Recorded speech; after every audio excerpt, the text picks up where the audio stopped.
ও আচ্ছা, দাজ্জাল কি মানুষ না জিন নাকি?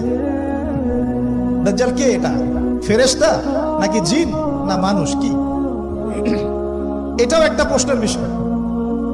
কিভাবে দেখুন, আল্লাহ নবী সাল্লাল্লাহু আলাইহি ওয়াসাল্লাম বলছেন নূহ আলাইহিস সালামের সময়ও নূহ আলাইহিস সালাম তার কওমকে দাজ্জাল সম্পর্কে সতর্ক করেছেন।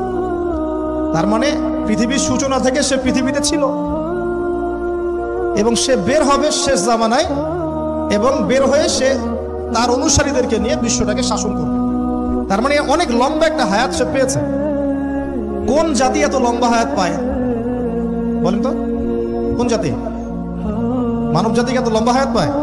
এই একটা মিস্টেরিয়াস ক্যারেক্টার দাজ্জাল। সে কি? তারপরে দেখুন, নবী সাল্লাল্লাহু আলাইহি ওয়াসাল্লাম একটা হাদিসের মধ্যে বলেছেন যে তাকে ওই তামিম দারির ওই দ্বীপে বন্দী করে রাখা হয়েছে। আপনারা হাদিসে জানেন, দ্বীপে বন্দী থাকা অবস্থায় তাকে সাহাবীরা দেখেছেন অনেক বিশাল আকৃতিতে, ঠিক আছে? এবং সাহাবীদেরকে সে প্রশ্ন করছিল, তামিম দারিকে প্রশ্ন করছিল যে বাইসানের খেজুর বাগানে খেজুর কি ধরে? বলে হ্যাঁ ধরে। সে বলছে অচিরেই আর ধরবে না। তারপরে বলছে তাবারিয়া হ্রদে কি পানি আছে? সাহাবীরা বলছেন আছে। বলছে অচিরেই পানি থাকবে না। তোমাদের ওই উম্মি নবীর কি খবর? সাহাবীরা বলছেন যে তিনি মক্কা থেকে মদিনায় হিজরত করে এসেছেন, বদরের যুদ্ধ হয়েছে, বালতির মতো তার অবস্থা, একবার এদিকে পাল্লা ভারী হয়, একবার এদিকে পাল্লা ভারী, মানে বদরে জিতেছেন, উহুদে বিপর্যস্ত হয়েছেন। তখন এই ব্যক্তি বলছে যে তোমাদের জন্য উত্তম হবে ওই ব্যক্তির অনুসরণ করা। দাজ্জাল এই কথা বলছে, তোমাদের জন্য উত্তম হবে ওই উম্মি নবীর অনুসরণ করা। সাহাবীরা জিজ্ঞাসা করছেন আপনি কে? তো সে বলছে যে আমি হচ্ছি দাজ্জাল, আমি হচ্ছি দাজ্জাল। আমাকে অচিরেই এখান থেকে মুক্ত হওয়ার অনুমতি দেওয়া হবে, তখন আমি এই পৃথিবীটাকে শাসন করব।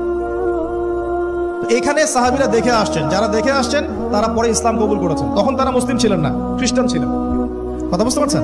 তাহলে এখানে আমরা তাকে একটা বিশাল দেহি দেখলাম, শিকল দিয়ে বন্দী। আবার নবী সাল্লাল্লাহু আলাইহি ওয়াসাল্লাম একদিন মদিনার মধ্যে উমর রাদিয়াল্লাহু আনহুকে নিয়ে হাঁটছেন, সহিহ মুসলিমে আছে।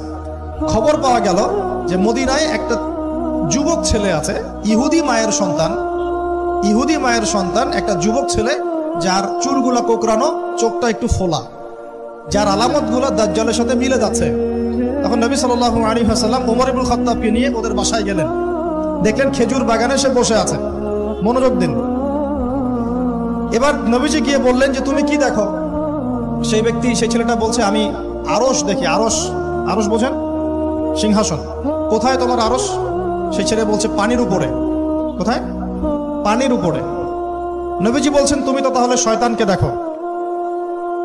নবীজি বলছেন তুমি কি বিশ্বাস করো যে আমি শেষ নবী?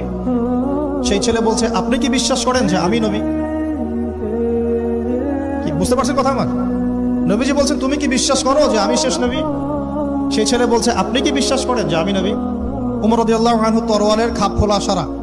তিনি বললেন যে ইয়া রাসূলুল্লাহ অনুমতি দেন, এর গর্দানটাকে নামাই দিন, বেয়াদব, আপনার সাথে বেয়াদবি করছে। তখন নবী সাল্লাল্লাহু আলাইহি ওয়াসাল্লাম বললেন দাআহু ইয়া ওমর, তাকে ছেড়ে দাও। যদি সে সত্যিকার অর্থেই দাজ্জাল হয়ে থাকে, তুমি ওমর তাকে হত্যা করতে পারবে না। কেন হত্যা করতে পারবেন না?